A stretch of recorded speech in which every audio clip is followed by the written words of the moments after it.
امرو عیار اپنی ضمیل بغل میں دبائے تیزی سے طلسم ہوشربا کی سرحد کی طرف بڑھا جا رہا تھا۔ اس کی آنکھوں میں چمک تھی اور چہرے پر خوشی کے آثار نمایاں تھے۔ سردار امیر حمزہ کے لشکر میں آنے والے تاجروں کے قافلے میں شامل ایک بوڑھے نے اسے بتایا تھا کہ طلسم ہوشربا کی وادی سونار کا سردار ایک جادوگر زخار کو بنایا گیا ہے۔ زخار جادوگر انتہائی ظالم، بے رحم اور سنگدل جادوگر ہے۔ اس کا دعویٰ ہے کہ وادی سونار میں اس کی اجازت کے بغیر کوئی داخل نہیں ہو سکتا، اور جب امرو عیار کے پوچھنے پر اس تاجر نے اسے بتایا کہ وادی سونار کا مطلب ہے سونے سے بھری ہوئی وادی، کیونکہ اس وادی میں شہنشاہ افراسیاب اپنا شاہی خزانہ رکھتا ہے جو بے پناہ سونے، ہیرے اور جواہرات پر مشتمل ہے، اس لیے اس وادی کا نام ہی وادی سونار پڑ گیا ہے۔ اس بوڑھے نے اسے یہ بتایا تھا کہ شہنشاہ افراسیاب نے خاص طور پر زخار جادوگر کو سمندر کی تہہ سے بلوایا ہے، کیونکہ اس سے پہلے زخار جادوگر کسی سمندر کی تہہ میں رہتا تھا اور وہاں مسلسل جادو دیوتا کی عبادت کر کے وہ اتنا بڑا جادوگر بن گیا ہے کہ اب پورے طلسم ہوشربا میں اس کا مقابلہ کوئی جادوگر نہیں کر سکتا، اور اس کے ساتھ ساتھ وہ سخت بے رحم قسم کا آدمی ہے، اور جو اس کی حکم عدولی کرے اسے سخت ترین سزائیں دیتا ہے۔ اس بوڑھے نے اسے بتایا تھا کہ زخار جادوگر کے قبضے میں بے شمار خوفناک کھوپڑیاں ہیں جو اس کا حکم بجا لانے کے لیے ہر وقت اس کے محل میں فضا میں تیرتی رہتی ہیں اور اسے پوری وادی میں ہونے والی ایک ایک حرکت سے آگاہ کرتی رہتی ہیں۔ امرو عیار کافی عرصے سے شہنشاہ افراسیاب کے شاہی خزانے کی طاق میں تھا، لیکن اسے آج تک یہ پتہ نہ چل سکا تھا کہ افراسیاب اپنا شاہی خزانہ کہاں رکھتا ہے۔ آج اس بوڑھے کی وجہ سے اسے اس بات کا پتہ چل گیا تھا، اس لیے اس نے فوراً ہی یہ خزانہ حاصل کرنے کا ارادہ کر لیا۔ بوڑھے نے آخر میں اسے یہ بھی بتا دیا تھا کہ شہنشاہ افراسیاب نے زخار جادوگر کو خاص طور پر ہدایت کی ہے کہ وہ امرو عیار سے ہوشیار رہے، ایسا نہ ہو کہ اسے اس خزانے کا پتہ چل جائے اور وہ تمہیں ہلا کر کے خزانہ لے اڑے۔ جس پر زخار جادوگر نے چھاتی پر ہاتھ مارتے ہوئے کہا تھا کہ کاش ایک بار امرو عیار اس سے ٹکرا جائے تو وہ اس کی بوٹیاں اڑا دے گا۔ یہ بات امرو عیار کے لیے مقابلے کی دعوت تھی، اس لیے امرو عیار نے اب ہر حال میں یہ خزانہ حاصل کرنے کا فیصلہ کر لیا تھا۔ چنانچہ بوڑھے سے گفتگو کرنے کے بعد امرو عیار نے اپنی ضمیل بغل میں دبائی، سر پر اپنا مخصوص بڑا سا پگڑ باندھا اور پھر طلسم ہوشربا کی طرف چل پڑا۔ چونکہ طلسم ہوشربا کی سرحد سردار امیر حمزہ کے لشکر سے قریب تھی اور پھر طلسم ہوشربا میں داخل ہونے کے بعد بیرونی دنیا کی کوئی سواری اس کے کام نہ آتی تھی، اس لیے امرو عیار نے گھوڑے پر سواری کرنے کی بجائے پیدل چلنا ہی مناسب سمجھا۔ اسے خوشی اس بات کی تھی کہ مدتوں بعد آخر کار اسے شہنشاہ افراسیاب کے شاہی خزانے کا پتہ مل گیا تھا۔ بوڑھے سے اس نے وادی سونار کا محل وقوع پوچھ لیا تھا۔ بوڑھا چونکہ ہیروں کا بہت بڑا تاجر تھا، اس لیے شہنشاہ افراسیاب نے اسے طلسم ہوشربا میں ہر وقت داخل ہونے اور وہاں آزادانہ گھومنے پھرنے کی اجازت دے رکھی تھی۔ یہی وجہ تھی کہ بوڑھا ساری باتیں جانتا تھا۔ اس نے امرو عیار کو بتا دیا تھا کہ وادی سونار طلسم ہوشربا کے شمال مغرب میں کافی اندر واقع ہے، اور اس وادی کے گرد آسمان تک بلند بڑے بڑے پہاڑ ہیں جن پر ہر وقت دنیا کے سب سے زہریلے سانپ رینگتے رہتے ہیں تاکہ کوئی ان پہاڑوں پر چڑھ نہ سکے۔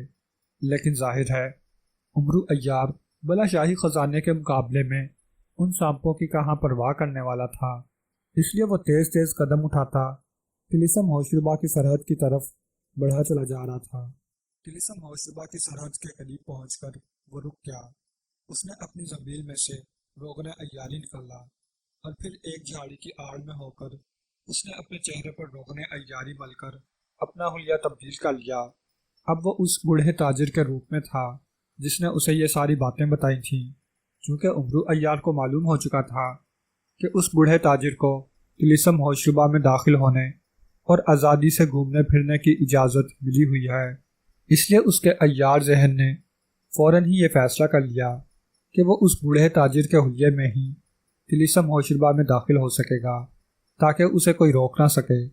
بوڑھے جیسا لباس بھی اس نے زنبیل سے نکال کر پہن لیا تھا، اس لیے اب مکمل طور پر وہ اس بوڑھے تاجر کے حلیے میں تھا۔ پھر جیسے ہی وہ طلسم ہوشربا کی سرحد کے قریب پہنچا، اچانک ایک کڑاکا سا ہوا اور دوسرے لمحے سرحدی جادوگر اس کے سامنے نمودار ہو گیا۔ کون ہو تم اور یہاں کیا کرنے آئے ہو؟ سرحدی جادوگر نے، جو ایک خوفناک شیر پر بیٹھا ہوا تھا، بڑے کڑکدار لہجے میں عمرو عیار سے مخاطب ہو کر کہا، ارے تم یہاں نئے آئے ہو شاید، جب مجھ سے پوچھ رہے ہو کہ میں کون ہوں اور یہاں کیا لینے آیا ہوں، یا پھر اندھے ہو؟ تمہیں نظر نہیں آتا کہ میں ہیروں کا مشہور تاجر ارسلان ہوں، جسے شہنشاہ افراسیاب نے طلسم ہوشربا میں داخل ہونے اور گھومنے پھرنے کی اجازت دے رکھی ہے۔ عمرو عیار نے بوڑھے تاجر کے لہجے میں بڑے غصے بھرے انداز میں کہا، او تو تم وہ بوڑھے تاجر ارسلان ہو؟ معاف کرنا، میں واقعی نیا ہوں، مجھے تمہارے متعلق ہدایات تو ملی تھی لیکن میں تمہیں پہچانتا نہیں تھا۔ مگر تم طلسم ہوشربا میں کہاں جانا چاہتے ہو؟ کیا شہنشاہ افراسیاب کی خدمت میں جانا چاہتے ہو؟ سرحدی جادوگر نے اس بار بڑے مؤدبانہ لہجے میں کہا، تمہیں اس سے کیا مطلب کہ میں کہاں جانا چاہتا ہوں؟ میری مرضی، میں جہاں جاؤں۔ جب مجھے شہنشاہ نے خود اجازت دے رکھی ہے تو پھر میں تمہیں کیوں بتاؤں؟ ہٹ جاؤ میرے راستے سے، ورنہ میں تمہاری شکایت شہنشاہ افراسیاب سے کر دوں گا، اور تم جانتے ہو کہ وہ کس قدر جلالی بادشاہ ہے، ایک لمحے میں تمہیں جلا کر راکھ بنا دے گا۔ عمرو عیار نے انتہائی غصیلے لہجے میں سرحدی جادوگر سے مخاطب ہو کر کہا، تو تم غصیلے بڑھے ہو؟ کاش شہنشاہ نے تمہیں اجازت نہ دے رکھی ہوتی تو پھر میں دیکھتا کہ تم کیسے باتیں کرتے ہو۔ سرحدی جادوگر نے غصے سے دانت پیستے ہوئے جواب دیا، تم میرا کیا کر لیتے؟ پھر مجھے یہاں آنے کی کیا ضرورت تھی؟ عمرو عیار نے چڑچڑے سے لہجے میں کہا، مگر یہ تمہارے بغل میں تھیلا سا کیا لٹکا ہوا ہے، کیا ہے اس میں؟ سرحدی جادوگر نے اچانک پوچھا، اس میں ہیرے ہیں جو میں زخار جادوگر کی فرمائش پر لے آیا ہوں۔ عمرو عیار نے جواب دیتے ہوئے کہا، کیا مطلب؟ کیا تم وادی سماج میں جانا چاہتے ہو؟ سرحدی جادوگر نے پوری طرح جانتے ہوئے پوچھا، ظاہر ہے زخار جادوگر خاص کر بام کے سردار ہے، مجھے وہیں جانا ہوگا، اور کیا میں آسمان پر جا کر اسے ملوں گا؟ عمرو عیار نے جواب دیا، نہیں، وادی سماج میں تم نہیں جا سکتے، وہاں جانے کی اجازت کسی کو نہیں ہے، اس کے لیے شہنشاہ افراسیاب کا مخصوص اجازت نامہ ہونا چاہیے۔ سرحدی جادوگر نے انتہائی سخت لہجے میں جواب دیتے ہوئے کہا، تم اس کی فکر نہ کرو، تم بس سرحد کی حفاظت کرو، تمہارا اس سے زیادہ کوئی مطلب نہیں، میں خود ہی اجازت نامہ دکھا دوں گا۔ عمرو عیار نے جواب دیا، نہیں، یہ میرے فرائض میں شامل ہے کہ میں کسی کو سونار وادی میں نہ جانے دوں، تم یہی ٹھہرو، میں پہلے زخار جادوگر سے بات کر لوں، اگر واقعی اس نے تمہیں بلایا ہے تو پھر میں تمہیں جانے دوں گا، ورنہ نہیں۔ سرحدی جادوگر اپنی بات پر اڑ گیا، اس کا چہرہ سخت ہو گیا تھا۔ ارے احمق، تم پرے سرے کے احمق ہو، اسی لیے تو شہنشاہ نے تمہیں بس سرحد پر لگا رکھا ہے۔ بھلا یہ کیسے ممکن ہے کہ میں طلسم ہوشربا میں داخل ہوں اور پھر شہنشاہ کی خدمت میں تحفہ پیش کیے بغیر سیدھا زخار جادوگر کی طرف چلا جاؤں؟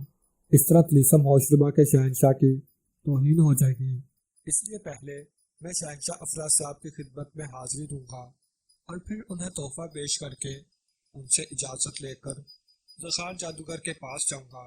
عمرو عیار نے فوراً ہی بات بناتے ہوئے کہا، کیونکہ اسے معلوم تھا کہ اگر سرحدی جادوگر نے زخار جادوگر سے بات کر لی تو اس کا بھانڈا فوراً ہی پھوٹ جائے گا۔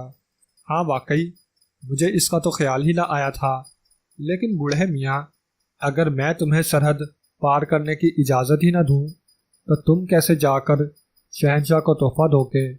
سرحدی جادوگر نے مسکراتے ہوئے کہا، تم مجھے کیسے روک سکتے ہو؟ میں تمہاری شکایت کروں گا۔ عمرو عیار نے غصیلے لہجے میں کہا، ہا ہا ہا، احمق بوڑھے، میں سرحدی جادوگر ہوں، میں تمہیں جانے دوں گا، تب ہی تم شہنشاہ کے پاس میری شکایت کرو گے۔ اب تم کوئی جادوگر تو نہیں ہو کہ جادو کے ذریعے